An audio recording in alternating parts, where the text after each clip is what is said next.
अस्सलाम वालेकुम मेरी जान। तो आज मेरे बेटे हम लोगों ने सेकंड लेक्चर स्टार्ट करना है अपना काइनेमेटिक्स के chapter number 2 9th class physics. So मेरे बच्चे जरा कनेक्टेड रहिएगा, पूरे लेक्चर को रूट से देखिएगा, फिर उसके बाद बात करते हैं। सबसे पहले मेरा बेटा हमने टाइप्स ऑफ मोशन की बात कर ली। हमें दो तरह की क्वांटिटीज की बात करनी, जैसे चैप्टर नंबर 1 में आप लोगों ने बेस और ड्राइव क्वांटिटीज में डिफरेंस देखा था। Now we have to differentiate between scalars and vectors. बहुत इजीएस्ट, बहुत आसान सा कॉन्सेप्ट है, इसमें कुछ भी मुश्किल नहीं है। But are called the scalars. Scalars किन्हें कहते हैं? सो मेरा बेटा बहुत सिंपलेस्ट वे में अगर डिफाइन किया जाए तो ऐसी क्वांटिटीज जिनको कंप्लीटली डिस्क्राइब करने के लिए, अगले बंदे तक अपना मैसेज कन्वे करने के लिए, उसकी इंफॉर्मेशन कंप्लीट देने के लिए सिर्फ मैग्नीट्यूड ही काफी हो। आपकी हाइट कितनी है? 5 फुट 9 इंच, बस इनफ। इसके अलावा आपको ये नहीं बताना पड़ता कि मैं नॉर्थ की तरफ जाऊंगा तो 5 फुट 9 इंच होगा और अगर साउथ की तरफ आऊंगा तो 8 फुट का हो जाऊंगा। ऐसा कुछ भी नहीं होता। फिर आपकी बॉडी का मास केजी 70 केजी है, 65 केजी है, इनफ। इतना बताना ही काफी है। इसके लिए आपको किसी डायरेक्शन की जरूरत नहीं पड़ती। दोनों में डिफरेंस किसका आएगा? डायरेक्शन का। सो मेरे बेटे जब आप लोग फर्स्ट ईयर में आएंगे तो हम इसके कुछ रूल्स भी पढ़ेंगे कि वेक्टर में अगर आपके पास डायरेक्शन है, अगर आपके पास मैग्नीट्यूड है, देयर इज अ पॉसिबिलिटी कि वो स्केलर हो सकता है तब भी, लेकिन फिलहाल आपके लेवल तक ही। वहां पे वेक्टर एडिशन को, वेक्टर एडिशन का मतलब a प्लस b, अगर b प्लस a के इक्वल आ रहा है, तीसरा रूल, तो वो क्वांटिटी वेक्टर है, अदरवाइज वो क्वांटिटी वेक्टर नहीं है।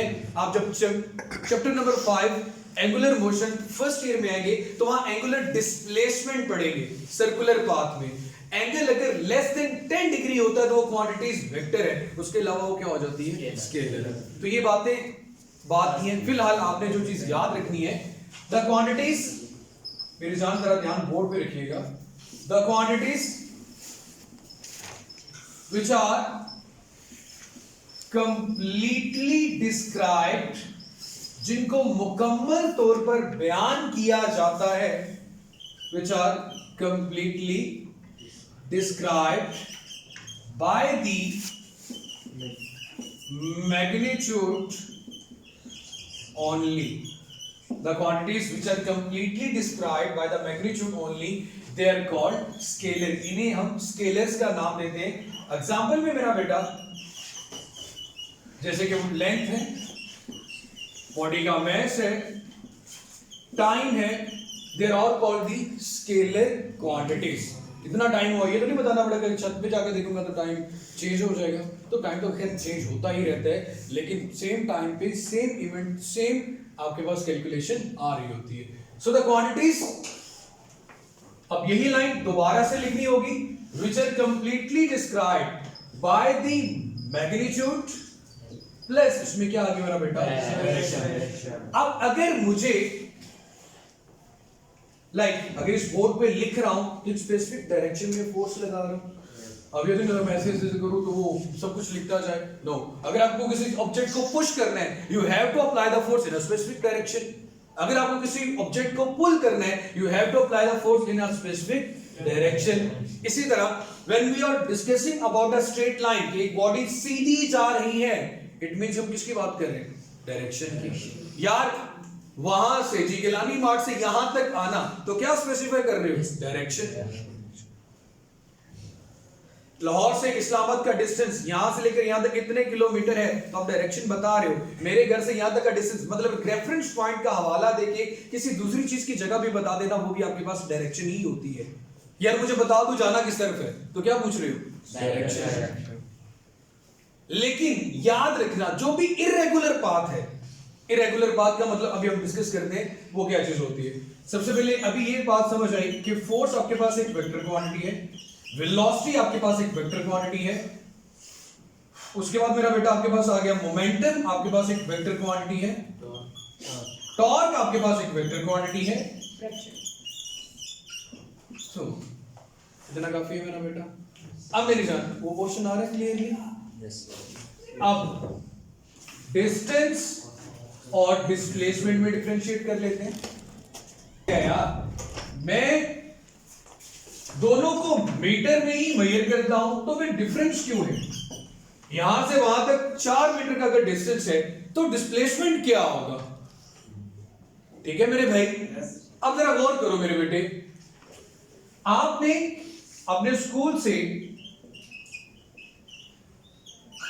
चले गए आप चाय खाना, शनिवारी, जहां भी आपका दिल कर रहा है। अब आपका ओरिजिनल पॉइंट जहां से अपने स्टार्टिंग लेना स्कूल है और ये चाय खाना है, लेकिन मेरा बेटा आप स्कूल से निकलते हो और किसी से पैसे उधार मांग घूम कर इधर उधर जाके फिर फाइनली चाय खाना पहुंच जाते हो। So the total length covered by an object, इस पूरी लेंथ को जिस ऑब्जेक्ट ने कवर किया, ये टोटल लेंथ मेरे पास क्या कहलाएगी? डिस्टेंस। क्या कोई खास डायरेक्शन है? जैसे दिल की वजह से जा रहे हैं। ठीक है मेरे भाई, अब इसके लिए यूनिट यूज कर लिया मीटर। इसको डेल्टा एल से भी रिप्रेजेंट करते हैं, डेल्टा एस से भी रिप्रेजेंट करते हैं, मतलब लेंथ भी हो सकता है, रेडियस भी हो सकता है, इस फॉर्म में भी रिप्रेजेंट किया जाता है, या फिर हम सिंपली एस भी लिख लेते हैं। ठीक हो गया मेरे भाई, आपकी बुक में 3-4 क्वांटिटीज मैंने सारों को बता दिया। अब डिस्प्लेसमेंट की बात करते हैं। अगर आप स्कूल से चाहे खाना दें, you have to cover a path in a straight line, तो आपके पास क्या होगा? डिस्प्लेसमेंट।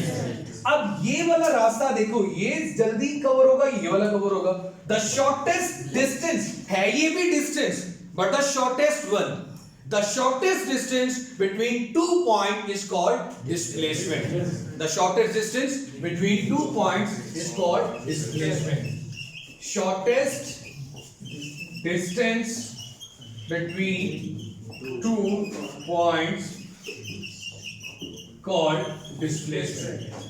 मेरी जान, इसके लिए यूनिट भी तो मीटर ही है, लेकिन आपने जब इसको रिप्रेजेंट करना है उसके लिए आप उस क्वांटिटी के ऊपर, जैसे डिस्प्लेसमेंट की बात करें, जैसे मैं डी से रिप्रेजेंट कर रहा हूं, तो आपने वेक्टर क्वांटिटी को रिप्रेजेंट करने के there are so many methods जिसमें हम जो मोस्ट कन्वीनियंट है हम एरो लगा देते हैं ये रिप्रेजेंट करने के लिए क्वांटिटी।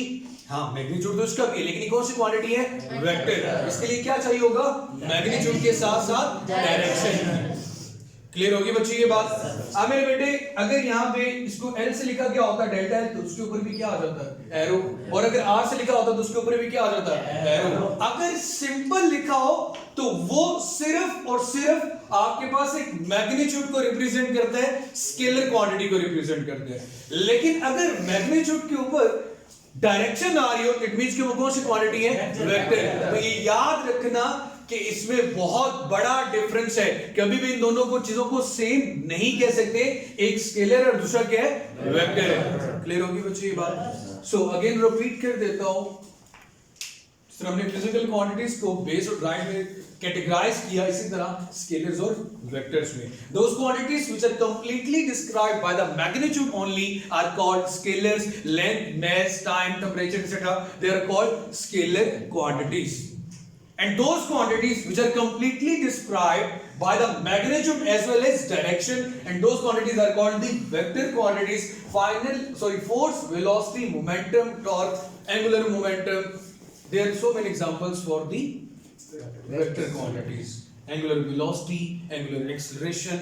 उसके बाद मेरा पुत्र, what is the difference between distance and displacement? Important short question भी है बोर्ड के पेपर में ये, इन दोनों का difference और इन दोनों का difference.